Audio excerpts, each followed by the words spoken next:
বিভিন্ন শিক্ষা প্রতিষ্ঠান ও মাদ্রাসায় কোমলমতি শিশু কিশোর ও কিশোরীদের যৌন হয়রানির ভয়াবহ শিকার হচ্ছে।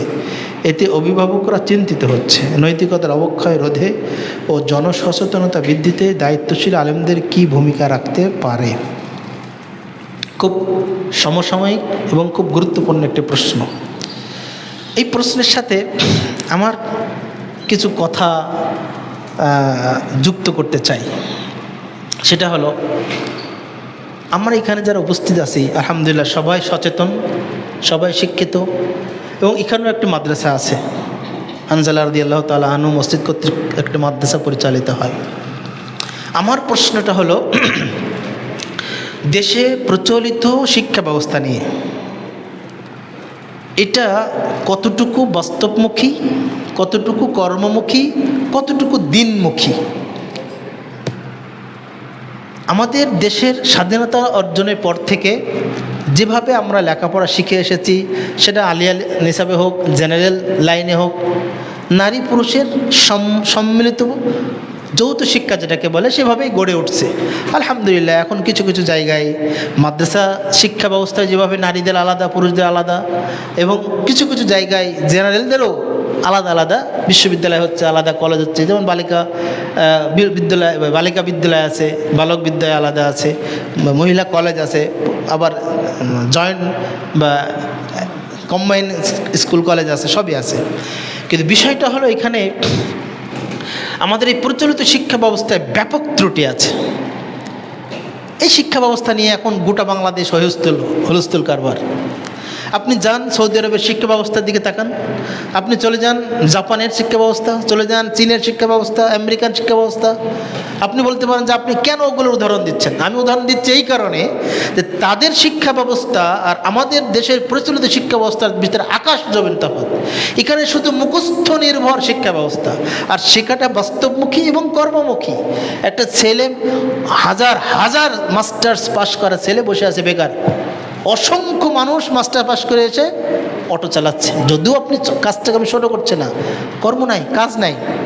এখন এই জায়গাতে আপনাদের একটা জিনিস খেয়াল করলে আপনারা বুঝতে পারবেন, একদিকে জেনারেল লাইনে দিন শূন্য, আর মাদ্রাসার লাইনে জেনারেল শূন্য।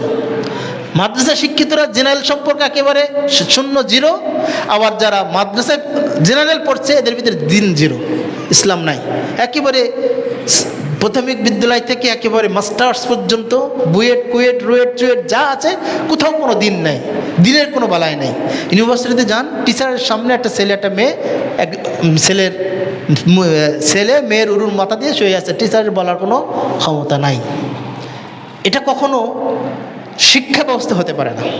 তো যে অভিভাবক এই ভাইটা প্রশ্ন করেছেন, এখানে আমাদের দেশের অনেক মাদ্রাসা প্রতিষ্ঠিত হচ্ছে, মহিলা শাখা আলাদা হচ্ছে, পুরুষ শাখা আলাদা হচ্ছে।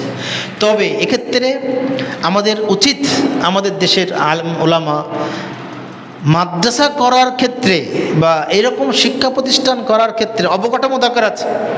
অবকাঠামো অবশ্যই দরকার আছে, কোটি কোটি টাকা খরচ করছেন, ওসব দরকার আছে। কিন্তু সব ফোকাস কেবল অবকাঠামোতে না করে শিক্ষা মানটা কীভাবে উন্নয়ন করা যায়, শিক্ষার্থীদের কীভাবে গুণগত উন্নয়ন করা যায়, সেই দিকে ফোকাস দেওয়াটা জরুরি। টিন শেড করেন, আপনার টিনের বেড়া দেন, টিনের চাল দেন, কিন্তু ওই কোটি কোটি টাকা ছাত্রদের কিভাবে উন্নয়ন করা যায়, ছাত্রদের মেধা, বুদ্ধি, মননশীলতার কিভাবে বিকাশ সাধন করা যায়, কিভাবে শিক্ষাটাকে সমাজে বাস্তবমুখী করা যায়, এই জন্য আপনি গবেষণা করেন। আমাদের মাদ্রাসা শিক্ষা ব্যবস্থায় যেমন কোনো গবেষণা নেই। একটা প্রসপেক্টাস তৈরি করে দিলাম, ব্যাস আমি একটা মাদ্রাসা খুলে ফেললাম।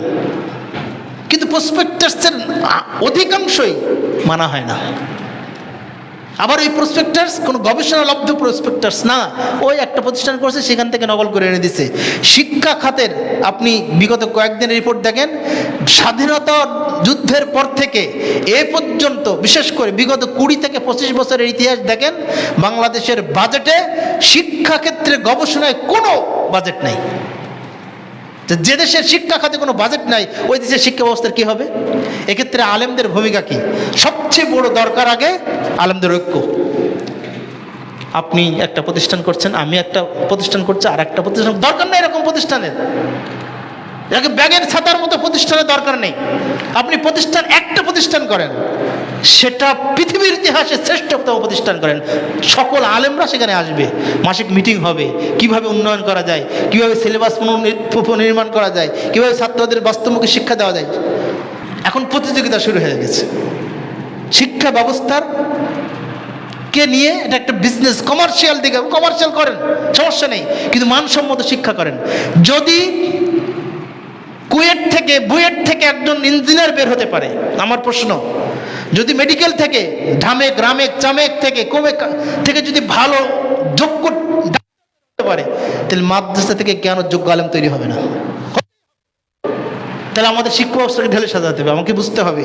এটার জন্য আসলে খুব দুঃখ করেও বলতে হয় যে এই ক্ষেত্রে আলেমদের সচেতনতা, আলেমদের ঐক্য এবং জাতি উম্মার জন্য ঐক্যবদ্ধ ভূমিকা ছাড়া একক প্রচেষ্টায় এই মারাত্মক অবক্ষয় থেকে বেরিয়ে আসা খুবই কঠিন।